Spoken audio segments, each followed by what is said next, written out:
नमस्कार, बहुत बहुत स्वागत है आप सभी का। आप देख रहे हैं एनएमएफ न्यूज। आपके साथ मैं हूं नम्रता चौधरी और मेरे साथ है शबनम सैफी।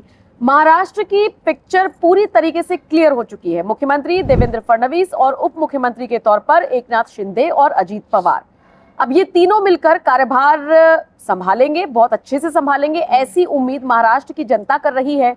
लेकिन उन नेताओं का क्या जो चुनाव से पहले भी बटे हुए थे, लेकिन अब शायद एकजुट होते हुए नजर आ रही हैं। मैं यहाँ पर बात कर रही हूँ ठाकरे की, नहीं उद्धव ठाकरे नहीं, राज ठाकरे की।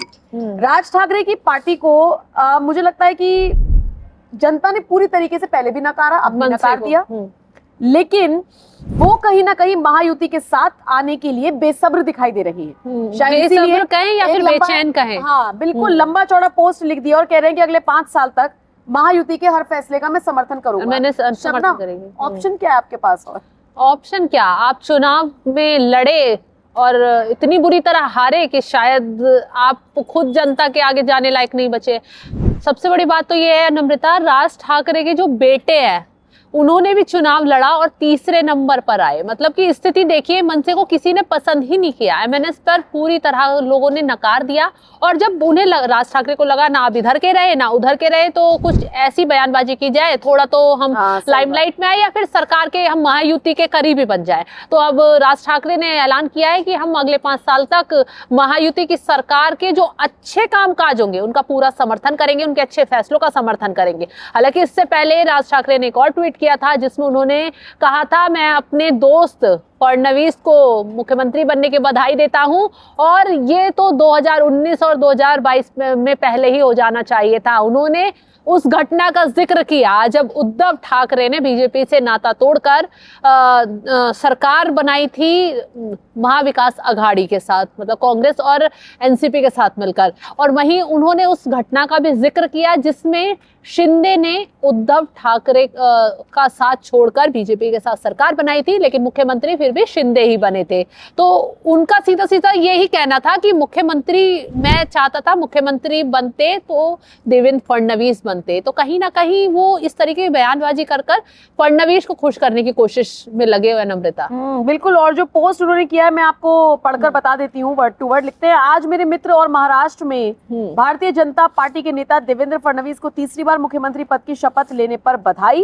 वास्तव में, जिसका जिक्र आप कर रही थी वही मैं पढ़कर बता रही हूँ, वास्तव में उन्हें ये मौका 2019 में मिलना चाहिए था, लेकिन तब और बाद में 2022 में जो हुआ उससे वो मौका चूक गए।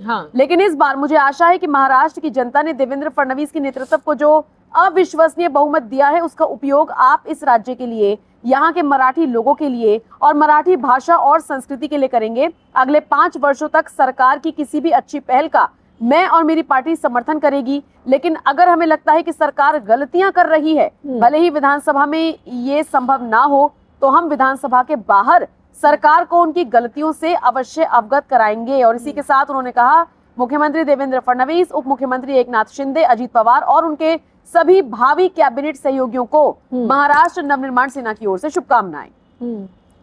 नम्रता, अब इनके पास ऑप्शन भी क्या है? समर्थन करें ना करें उससे कोई फर्क पड़ने वाला तो है नहीं। आपके पास या तो इतना जनाधार हो कि भाई आपने सीटें जीती हैं, के अंदर तो कर नहीं पाएंगे तो बाहर करेंगे, तो फायदा क्या है उससे? आप ना इधर के हैं ना उधर के हैं, ना आपके पास विधायक हैं ना आपके पास सीटें बची हैं। अब तो ये है कि भाई बहती गंगा में या तो सहारे के लिए तिनका मिल जाए या फिर कहीं ना कहीं हाथ धोने का मौका मिल जाए, तो वही राज ठाकरे करना है। उद्धव ठाकरे की हालत भी देख लीजिए, ऐसी हो गई है, जिस दिन से नतीजे आए हैं वो तो कुछ बोलने के लिए तैयार ही नहीं है, गुमसुम बैठे हैं। अब उद्धव ठाकरे को भी लेकर सूत्रों के हवाले से ये कहा जाता है कि आने वाले वक्त में उद्धव ठाकरे भी हो सकता है बड़ा कदम उठा ले, क्योंकि पार्टी भी उनसे चुनाव चिन्ह भी छिन गया और अब जनता का जनाधार भी छिन गया। जनता को भी समझ में आ गया कि असली शिवसेना कौन है, कौन बाला साहेब ठाकरे के सिद्धांतों को आगे बढ़ा रहा है। जनता को शब्द समझ में आया है, उद्धव ठाकरे को भी समझ में आया कि उन्होंने क्या गलतियां की है। इसीलिए अब उद्धव ठाकरे वाली जो शिवसेना है उसने ना नई रणनीति बनाई है। उस रणनीति के तहत हिंदू का जो कोर वोटर उनका हुआ करता था उसको वापस लाया जाएगा। खबर तो ये भी मिल रही है कि शिवसेना यूबीटी ने ये भी प्लान बनाया है कि जिस जिस चैनल पर या जो भी पक्ष रखते हैं शिवसेना यूबीटी का, जो मुस्लिम प्रवक्ता हुआ करते थे उनको थोड़ा साइडलाइन किया जाएगा, ताकि एक मैसेज जाए हिंदुओं में कि हम तो बाला साहेब ठाकरे के सिद्धांतों पर ही चलने वाले लोग हैं। बिल्कुल। बड़ा सवाल है, महाराष्ट्र की जनता फिर से उद्धव ठाकरे पर यकीन करेगी या नहीं? नम्रता, ये अभी जो हालात हैं उनमें ये कहना तो मुश्किल है कि उद्धव ठाकरे पर जनता विश्वास जता पाएगी, क्योंकि उद्धव ठाकरे ने जो गलती की, उन पार्टियों से समझौता किया जिनका जो उनकी जो खुद की छवि थी वो हिंदुत्व वाली छवि थी, कठोर हिंदुत्व वाली छवि कह ले तो। और कांग्रेस जो है वो एक अलग ही तुष्टीकरण की राजनीति करती है, एनसीपी भी कुछ इसी तरह की राजनीति करती है। और जिस उद्धव ठाकरे को इनका कट्टर विरोधी बताया जाता था, उन्होंने सत्ता के लालच में उनसे जाके हाथ मिला लिया और बीजेपी को त्याग दिया, और इसी का नुकसान उन्हें उठाने को लिए मिल गया है। आज जनता ने उन्हें बुरी तरह नकार दिया है, कहीं का नहीं छोड़ा है। तो उद्धव ठाकरे अभी शांत बैठे हुए। अभी तो खबरें ये भी आ रही थी कि उद्धव ठाकरे हो सकता है कि कांग्रेस और एनसीपी से शरद पवार से नाता तोड़ ले और एकला चलो की नीति पर आगे बढ़े। बिल्कुल, इस पर रणनीति बन रही है बिल्कुल, कि वो अकेले चुनाव लड़ सकते हैं जो अगले चुनाव होंगे, या फिर ये जो बीएमसी के चुनाव होंगे इसमें वो मतलब है इस जुगत में।